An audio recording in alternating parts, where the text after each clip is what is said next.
Greetings, my beautiful lovelies. It's Emmy. Welcome back. Today, I'm going to be attempting to make a recipe I've been thinking about for a very long time, and it is for beggar's chicken. In Chinese, it's called jiaohuaqi, and it is a recipe that uses an entire chicken, and it's marinated and seasoned and stuffed.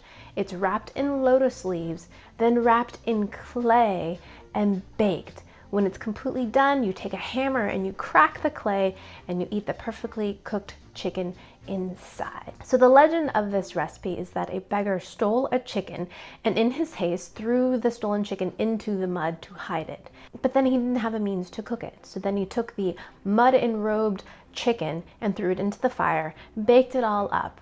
Meanwhile, the emperor happens to be coming through, smells the chicken, comes over, shares the meal with the beggar, and was so impressed with the meal that he made it part of the imperial menu. Now, I looked up a lot of different recipes for beggar's chicken. There's lots of different variations, and mine's going to be mostly based on Cecilia Chong's recipe from her book, The Seventh Daughter. I checked it out of the library, got her recipe, but I'm going to be including a couple other ingredients and changing the steps a little bit to make it feel a little bit more authentic. So I've been thinking about this recipe for months now, and the reason why it's taken me so long is that I really wanted to harvest my own clay.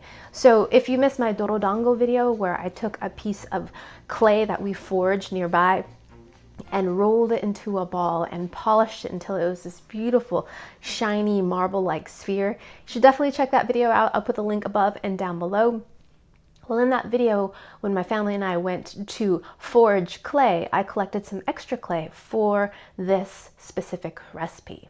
Now, in Cecilia's book, she recommends a specific type of potter's clay that you can order and buy, but I thought, why not use the clay that I forge myself? Plus, I saw these really interesting YouTube videos where they take dirt and they're able to extract and refine the clay from the dirt. So I said, yes, that is for me. So we came home with buckets full of clay and sediment and little brick pieces, all kinds of organic material, and now we need to refine it. So all you have to do is add a bunch of water and then use a stick and very patiently break up all the clay bits and all the dirt and create a slurry. Basically, we want to get all the bits broken down and in suspension in that water so that we can sift and strain all the bits out. Next, we're going to strain it. So it's important to have another bucket, and then we just use some hardware cloth with about a 1/4 inch mesh, put that over the bucket and poured our slurry through. That's going to strain out all the organic matter, all the big pebbles, and then toss that.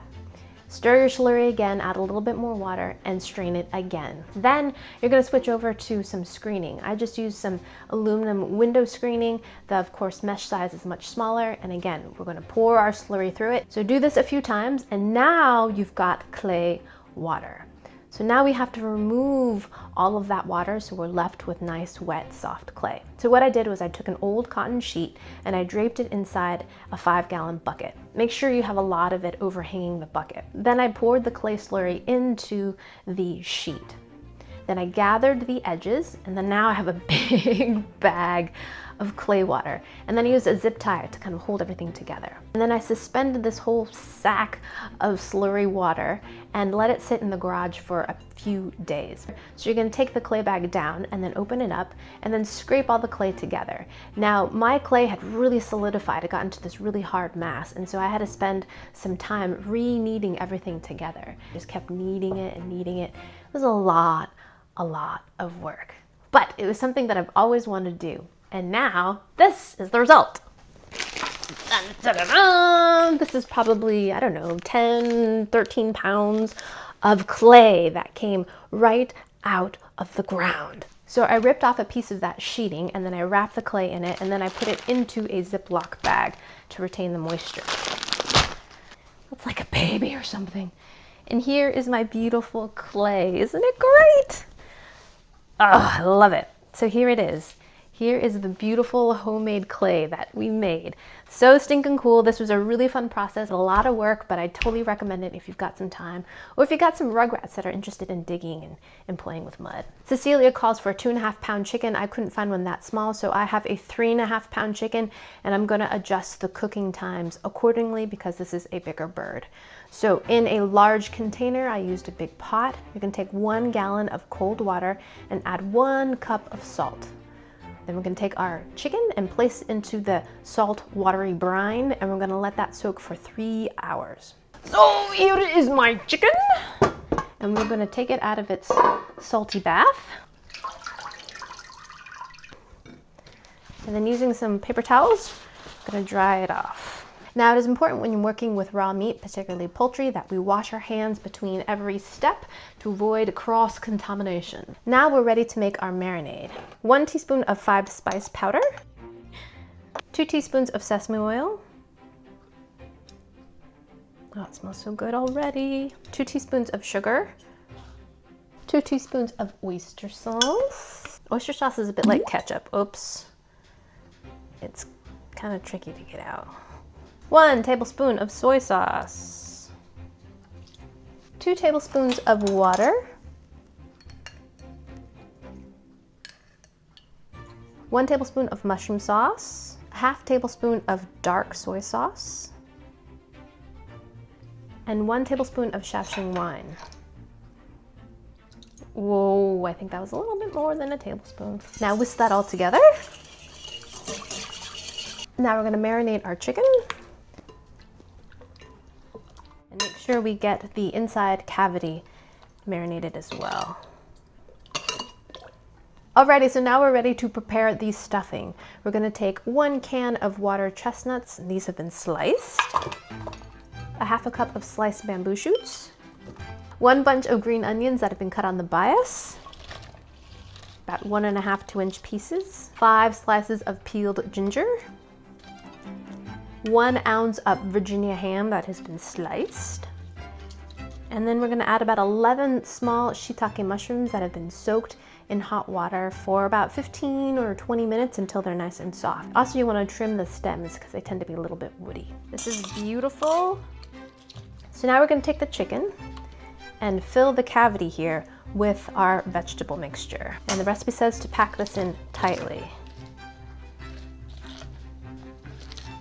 When I was researching this recipe, I found a lot of variations. Some stuffed the chicken, some did not. I'm gonna use some string, crisscross around the drumsticks, bring them together, go under the Pope's nose, around the drumsticks again, and just tie it off. And all we're trying to do here is just keep the stuffing inside of the chicken. So now we're ready to wrap things. Now Cecina calls for using just large sheets of foil, wrapping it and then placing it in a brown paper bag, then wrapping it in clay. But more traditionally what is done is that the chicken is wrapped in lotus leaves, which are beautiful like lily pad leaves that grow in ponds. Not only does that act as a natural barrier from the clay, but it also infuses the chicken with a beautiful smell of the lotus leaves. So I bought a big bag of lotus leaves from the Asian market. Huge bag. And to prepare the leaves, I just separated them and then I soak them in the sink with lots of hot water for about 15 to 20 minutes until they were nice and soft and supple. So here they are. I've never worked with these leaves before, although I've seen them in the markets before. I've seen them on cooking shows, but I've never actually cooked them myself. They have a lovely dried herbal tea smell to them that really comes out when you add the hot water to them. So here's what they look like. Aren't they amazing? They're so beautiful. They're like little hats or something. They're so beautiful. Look at that shape and beautiful green color. So for the size of my chicken, I'm gonna use 3 leaves and I'm gonna overlap them like this. Now take the chicken and place it breast side down. So now we're gonna take the leaves and fold it over the chicken. So we get a nice little parcel. Oh my gosh, I love this. This is back in the days before saran wrap. Oh man, this is so great. And it works beautifully. Look at that. Okay, now I'm going to use some more twine and I'm going to wrap this up.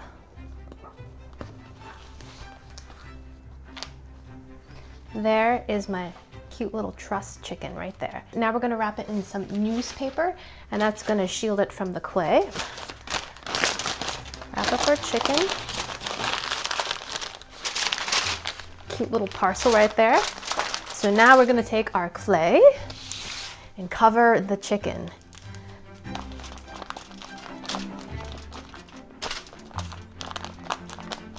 And just seal the clay. all around the chicken.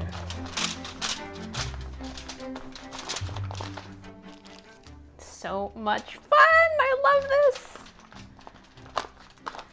I love thinking about recipes and then finally doing them, especially recipes like this. Now I've seen people do decorative things with the birds, put heads and wings and stuff, but I'm going for the very humble, just kind of big oblong here. So we're going to try to patch any holes, but the clay may crack while baking, and that's totally fine and normal. So if you don't have access to clay, I have seen recipes that call for just making a dough out of flour and water. And I think there also is a tradition of cooking chicken in salt crusts as well. But there's something just so elemental and fun about using clay, right?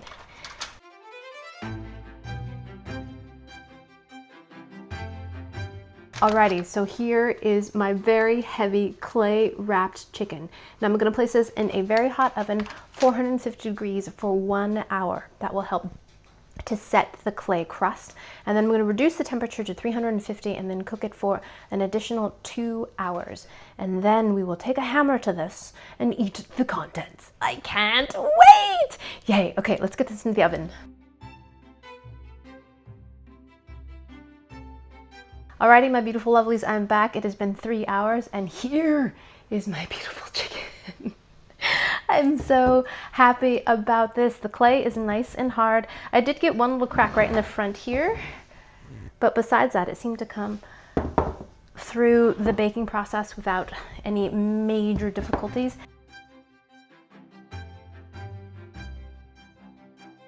Alrighty, so the moment I have been waiting for, let's crack open the chicken. Here we go.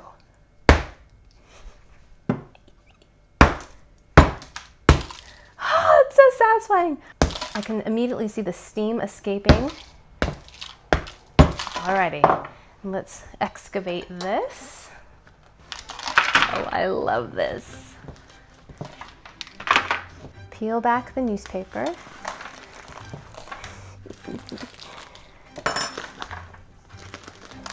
Oh my gosh, this is so great. Oh, look at this.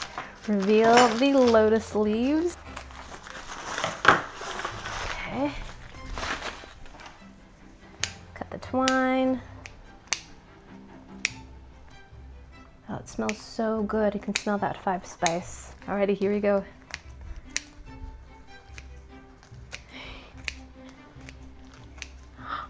And there's the chicken. Beautifully cooked inside. Yay! So we're just about ready to taste our chicken. I made a quick little sauce here that Celia included in her recipe. It's really easy to make. You take a 1/4 cup of water or chicken broth, place it in a little saucepan, add 3 tablespoons of soy sauce, 2 tablespoons of oyster sauce, 2 teaspoons of sugar, 2 teaspoons of sesame oil, and you mix that all together until the sugar is dissolved. Then you take 2 teaspoons of cornstarch and dissolve it into 1 tablespoon of water. And then add that mixture to your sauce. And then continue whisking and heating it up until it comes to a boil and the sauce is nice and thickened. So this is what we've got here, a beautiful luscious sauce. It's beautifully cooked, it just falls right off the bone. Look at that. Dark meat is my favorite. Alrighty. There it is. Then we're going to take our beautiful hot sauce, pour that right over top. This looks absolutely delicious. Let's go ahead and give it a taste. The meat is beautifully cooked, so tender, after 3 hours, baked in clay. Alrighty, let's give this a go. Itadakimasu.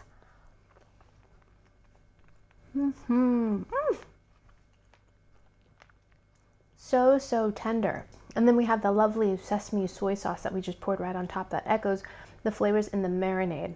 There's a good touch of 5 spice from the marinade, but the chicken texture is so tender and moist.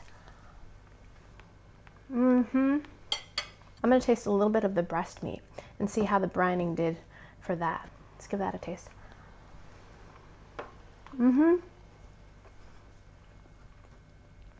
The brining does a really good job in keeping the meat tasty and not dry. I love the fact that this is served with the sauce as well. You can add a little additional salt if you like, and I think if this was poured on rice, it'd be equally delicious. Alrighty, let's try some of the stuffing. So we've got some of that ham and some of the bamboo shoots and onions.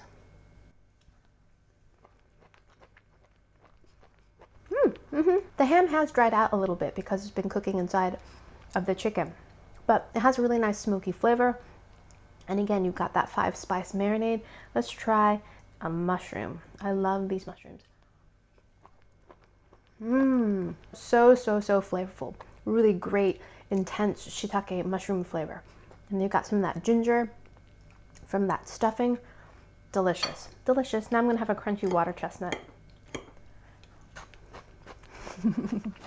Canned water chestnuts don't really have too much of a flavor. If anything, they taste kind of metallic, but they do have a really nice crunch. If you ever have the opportunity to have a fresh water chestnut, I highly recommend buying them. You have to kind of use a spoon to scrape the outside skin off the water chestnut, and then you blanch them, but they are so much sweeter and starchier, and they still have that great crunch. Like many things, they're so much better fresh. Alrighty, so there you have it, Beggar's Chicken, a recipe that I've been dying to make for a long time now, and it's absolutely wonderful and really fun to make. It's a dramatic, show-stopping dish that will be really fun to present to a group of people. You do have to invest a little bit of time, and you probably have to search for some of the ingredients, but definitely well worth it. Really fun recipe to make. Alrighty, I hope you guys enjoyed that one. I hope you guys learned something. Be sure to share this video with your friends. Follow me on social media, like this video, and I shall see you in the next one. Toodaloo, take care, bye!